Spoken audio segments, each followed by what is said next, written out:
Olá, eu sou o Fausto Ramos e eu estou aqui para comentar sobre o que significa ser livre.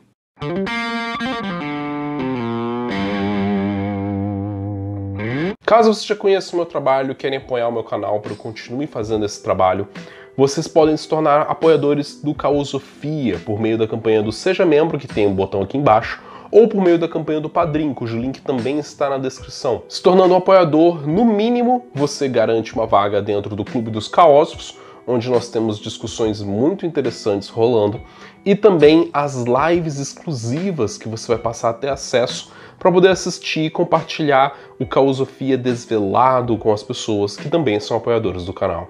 Hoje, eu me propus a tentar falar sobre livre-arbítrio, que é um tema muito complicado. A princípio, eu quero falar sobre a possibilidade ou não de nós exercermos liberdade nas nossas escolhas e ações. Não é nenhuma novidade o fato de que nós somos moldados pela nossa genética, pelo meio em que nós vivemos, pela nossa relação com as pessoas nas nossas idades de formação, quando criança, quando adolescente. E só isso já serviria como base para perceber que a maior parte de nós é moldado pela oportunidade que é dado de desenvolvimento próprio pessoal. A língua que nós falamos, os gostos que nós temos, são mas muito mais influenciados pelo que está ao nosso redor do que nós gostamos de imaginar. É claro que a gente não é simplesmente uma folha em branco que as pessoas injetam coisas dentro. Existe também a influência dos nossos próprios mecanismos internos de autorregulação e de autocriação, a autopoiese, como alguns gostam de colocar o termo, e eu também gosto muito desse termo, tem tempão que eu não uso o termo autopoiese, inclusive. A reconstituição de si mesmo passa pela capacidade de refletir sobre as decisões que nós já tomamos e tentar pensar sobre como tomar decisões no futuro. E isso seria um dos passos para nós pensarmos na possibilidade de nós sermos um pouco mais livres nas nossas escolhas. O fato de que nós temos a capacidade de refletir sobre o que nós pensamos e vivemos para assim constituir o que nós vamos fazer no futuro. Contudo, ainda assim, estudos... Eu detesto dizer dessa maneira, mas desculpa, vou ter que falar. Estudos mostram que grande parte das nossas decisões são emocionalmente orientadas. E muitas das vezes em que nós acreditamos estar plenamente conscientes sobre o nosso processo de raciocínio, existe alguma influência inconsciente sobre as pulsões que nos fazem tender mais para um lado ou para outro lado. Então a gente tem o nosso lado emocional influenciando, a gente tem o nosso lado inconsciente influenciando. Nós temos também certos vícios de raciocínio culturalmente instituídos. Caralho, que nome complicado que você deu para raciocínio tendencioso, Fausto. Eu sei. Nós temos formas de raciocinar tendenciosas que são ensinadas para nós como se fossem muito lógicas e racionais, quando na verdade são culturalmente transmitidas. O ser humano é uma enorme de uma bagunça, é isso que eu estou tentando explicar para vocês. É muito difícil separar e dizer qual é a parte de nós que é capaz de tomar decisões de modo livre e independente da influência dos outros, e qual é a parte de nós que simplesmente faz a gente ser animais que vivem brigando e lutando e disputando por território, por reprodução, por sobrevivência e vários outros mecanismos de regulação que nós vemos enquanto espécie. Não dá para mensurar o quanto nós somos de fato livres ou não. Acho que essa é a única conclusão que eu consigo chegar conversando com vocês nesse vídeo. Assim como não é fácil sobrepujar a programação do meio, não é fácil também as pessoas perceberem o quanto que elas são influenciadas por formas de raciocínio e pensamento que elas nem sabem que existe. A própria arquitetura do lugar em que você vive foi pensada por alguém e influencia nos mecanismos neurológicos, psicológicos de como você pensa, como você raciocina e como você faz decisões na sua vida.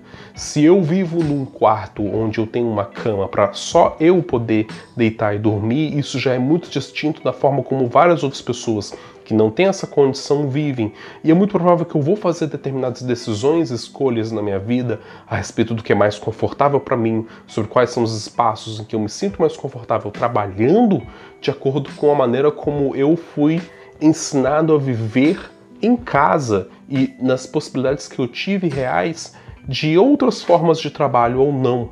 Pode ser que eu já me privei de muitas oportunidades diferentes, de fazer coisas diferentes com a minha vida, simplesmente porque eu identifiquei certos trejeitos nas pessoas que estavam naquele lugar, ou eu identifiquei certos aspectos a respeito do local em que eu visitei com alguma determinada proposta de trabalho ou de convívio, e que eu simplesmente reagi quase que irracionalmente àqueles estímulos subliminares e que me influenciam. De novo, a influência do inconsciente.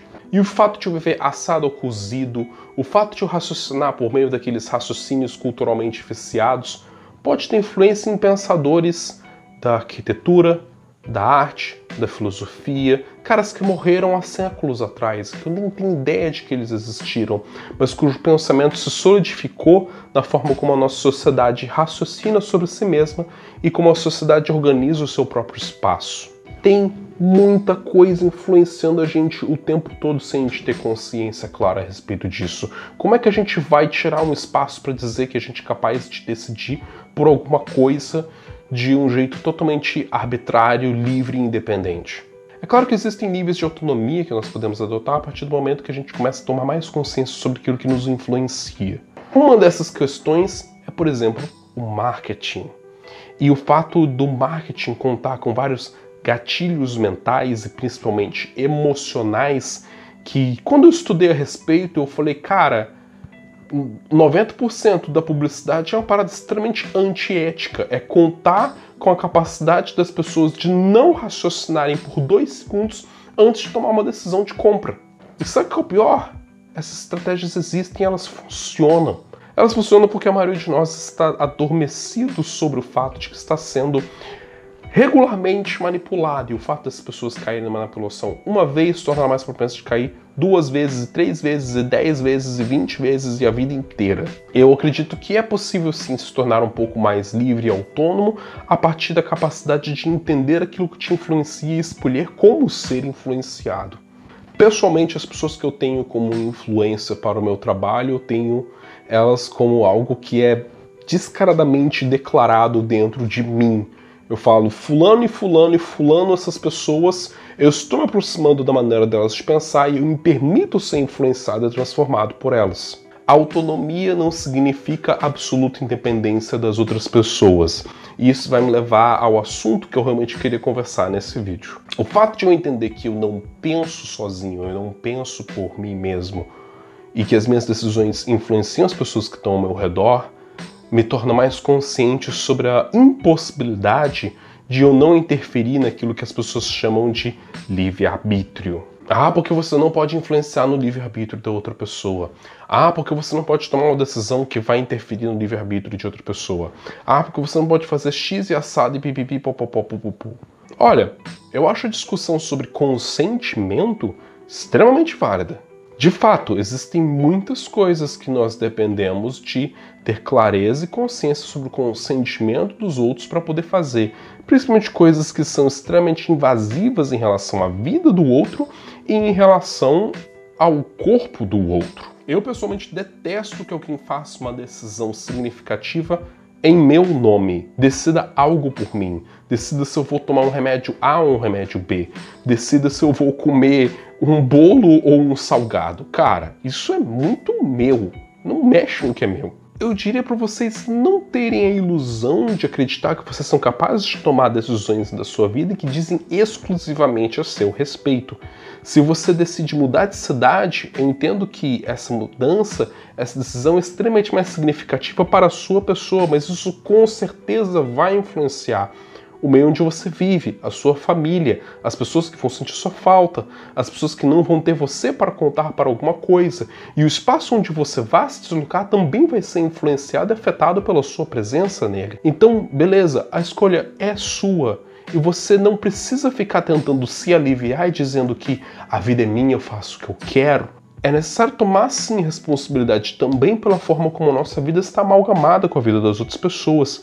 Não existe perfeito livre-arbítrio ou absoluta independência nas nossas decisões. Se em algum momento nós acabamos decidindo algo por outra pessoa, que seja no momento em que nós reconhecemos que aquela pessoa não está apta a fazer escolhas por ela mesma, pode ser que ela esteja fazendo uma escolha que vá prejudicar a sua própria vida de um modo grave. Em casos extremos, é compreensível. Uma pessoa está de coma no hospital, ela precisa de pessoas cuidando dela, independente dela ter consentido para isso ou não. O filtro, a barreira entre ajudar o outro e abusar do espaço do outro é difícil, mas a gente precisa ter algum limite, alguma barreira dentro de nós mesmos para saber discriminar esses dois espaços.